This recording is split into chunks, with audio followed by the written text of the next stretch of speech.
Hello friends, welcome to my channel everyday Chhaya. આજે આપણે બનાવીશું વઘારેલા મમરા કે જે ફક્ત 5 મિનિટમાં બની જાય છે. એકદમ ઓછા તેલમાં એર ફ્રાયરમાં બનાવીશું. જો તમે સિમ્પલ એવા મમરા ખાઈને કંટાળી ગયા હોય તો એકવાર આવી રીતે તમે જરૂરથી લસણવાળા મમરા વઘારીને ટ્રાય કરજો.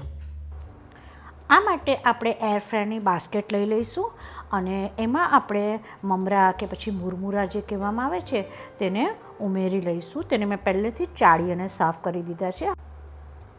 હવે આપણે એમાં સિંગદાણા ઉમેરી લઈશું. આપણે હવે એમાં જરૂરી મસાલા કરી લઈએ તો મેં એમાં 1 ચમચી જેટલી હળદર ઉમેરી છે. આપણે એમાં અડધી ચમચી જેટલી હિંગ ઉમેરી લઈશું. તમે જેટલું તીખું ખાતા હોય તે રીતે તેમાં લાલ મરચું ઉમેરી લેવું.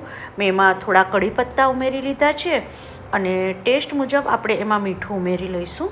આજે આપણે લસણવાળા કરવા છે તો આપણે એમાં લસણનો પાવડરને સ્પ્રિંકલ કરી લઈશું અને એમાં લગભગ આપણે 1 મોટી ચમચી જેટલું તેલ ઉમેરી લઈશું અને હવે આપણે એને સારી રીતે બધુંને મિક્સ કરી લઈશું.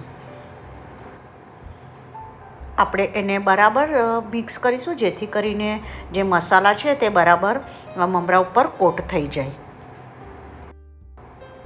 હવે આપણે એર ફ્રાયરનું ટેમ્પરેચર સેટ કરીશું તો 180 ડિગ્રી અને 5 મિનિટ માટે આપણે એર ફ્રાયરમાં ટેમ્પરેચર સેટ કરી અને બાસ્કેટને મૂકી દઈશું અને એના પર જે ડીશ હોય છે તે મૂકી દઈશું, કારણ કે એર ફ્રાયરમાં મમરા ઘણીવાર ઉપર ઉડતા હોય છે.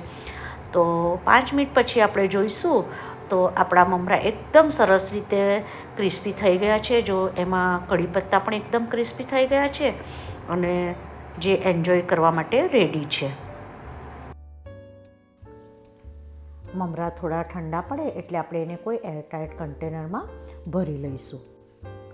તમે તેને ગરમ ગરમ એકલા પણ એન્જોય કરી શકો અથવા તો એમાં સેવ ઉમેરીને પણ એન્જોય કરી શકો. Thank you for watching my channel. અને જો તમને મારી રેસીપીઓ ગમતી હોય તો પ્લીઝ સબસ્ક્રાઈબ માય ચેનલ.